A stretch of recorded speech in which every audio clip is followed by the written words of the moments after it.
Properties of exponents. Raising a fraction to a power. When a fraction is raised to a power, we raise the numerator of that power, and then we put that over the denominator to the same power. The property is as follows. If we have this fraction, m over p to the p power, then we take m to the p over n to the p, right? Very much what it would seem like if you logically thought about what to do here, all right? So once this property has been applied and we have m to the p over n to the p, then all the other rules that we've learned about raising powers and exponents and all those things, all the other properties of exponents apply, all right? So let's look through and do a few of these. So we have a fraction raised to the third power. So what we're going to do here is we're going to take the numerator, we're going to take the x squared, and we're going to raise that to the third power. We're going to take the denominator, the y to the fifth, and we're going to also raise that to the same third power. And now this is a rule from previously with the power to a power, all right? Power to a power. So look up the power to a power video if you need help with that one. This is also a power to a power. All right, so a power to a power, when you have one variable with two exponents, you multiply the exponents. So this is going to be x to the 2 times 3 over y to the 5 times 3, because that's also the same rule. One variable, two exponents, you multiply the exponents. A power to a power, multiply the powers. All right, so this is going to end up becoming x to the 6th power over y to the 15th power. All right. X to the 6th over y to the 15th power. The next one, fraction, also to a power, and in fact it's also to the third power. So we're going to do the exact same thing. We're going to take the d to the 5th, which is in the top, the numerator. We're going to raise it to the third, and then the 2 is in the denominator, and raise it also to the third power. So again, one variable, two exponents, we multiply those. It's going to be d to the 5 times 3 over, well, I can figure this one out already. 2 to the third is what? That means 2 times 2 times 2. 2 times 2 is 4 times 2 is 8. 2 to the third is one of those you kind of need to commit to memory and just, it needs to be like a reflex. You see 2 to the third, you just scream 8, and all your people look at you like, why did you yell 8? Because I saw 2 to the third, right? So then d, I'm just kidding, that'd be a math dork. Right. So then d to the 5 times 3 is going to be d to the 15, d to the 15th over 8. D to the 15th over 8.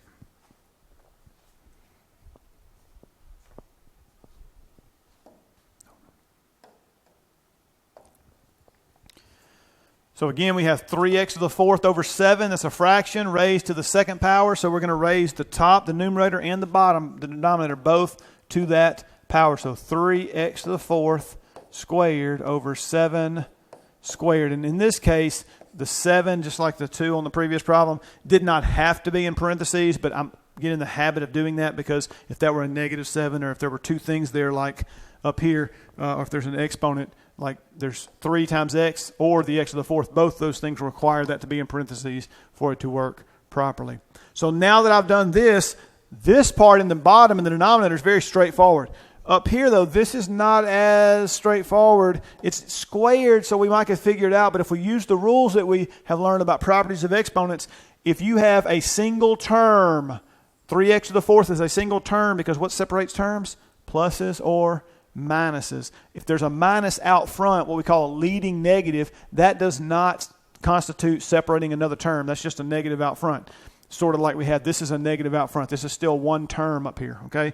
But if there was a plus or minus between the 3 and the x, then there would be two terms here. But if you have one term, then you can do what I'm about to do here. You can then apply the 3 to the squared, or the squared to the 3, and the squared to the x to the 4th. So we're going to say this is going to be 3 squared over x to the 4th squared all over 7 squared.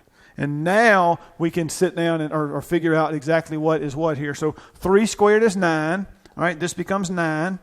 3 squared is 9. All right, 3 times 3 is 9. And then x to the 4th squared. Again, two exponents with one base. That means you multiply them. X to the 4 times 2.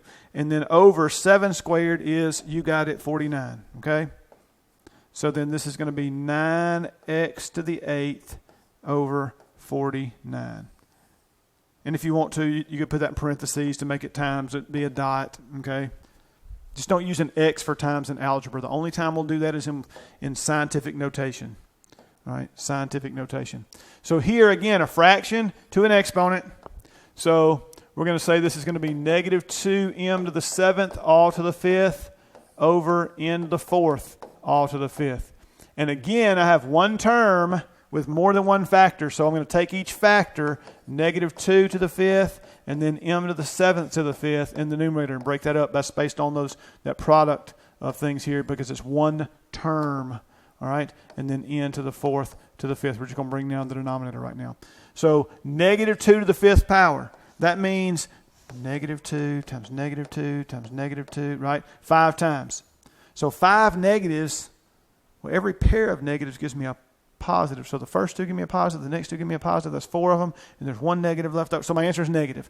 If you take a negative number to an odd power, the answer is negative. Then you just got 5 2's to multiply together. 2 times 2 is 4. That's 2 of them. Times the third 2 is 8. Times the fourth 2 is 16. And times the next 2, that's the fifth one, is what? 32. That's right. So this is negative 32. And then m to the 7 times 5. Because again, 2 powers to 1 base.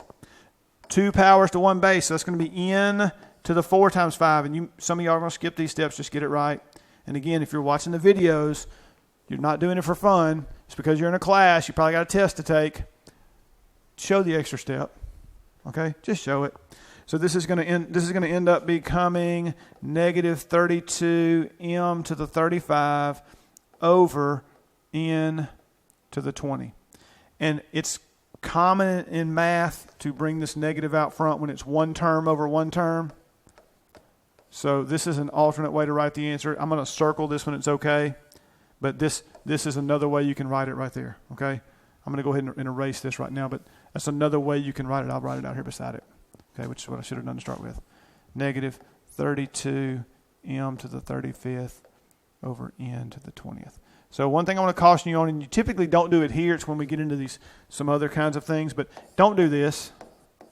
Well, that's close enough, but don't do that.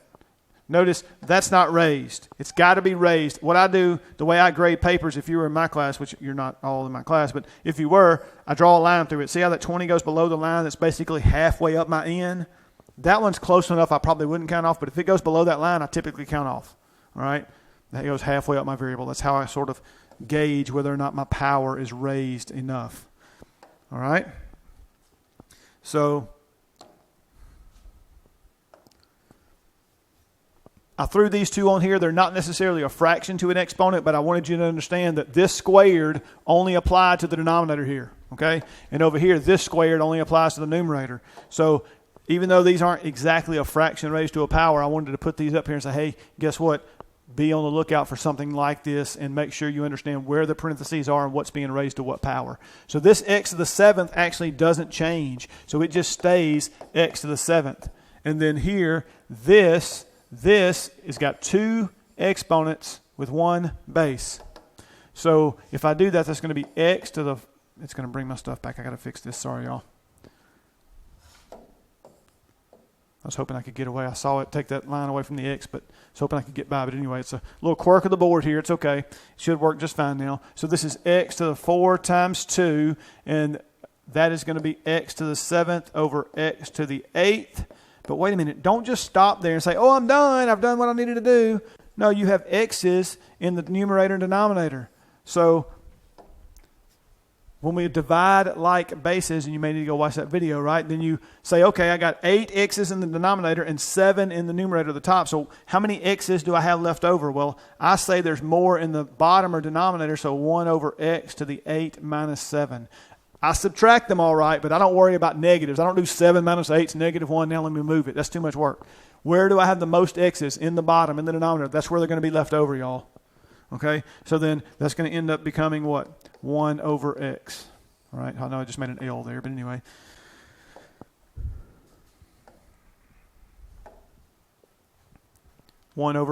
I could have put the 1 there, but x to the first power is just x. So then Just leave it that way. Don't write the first power. It's understood.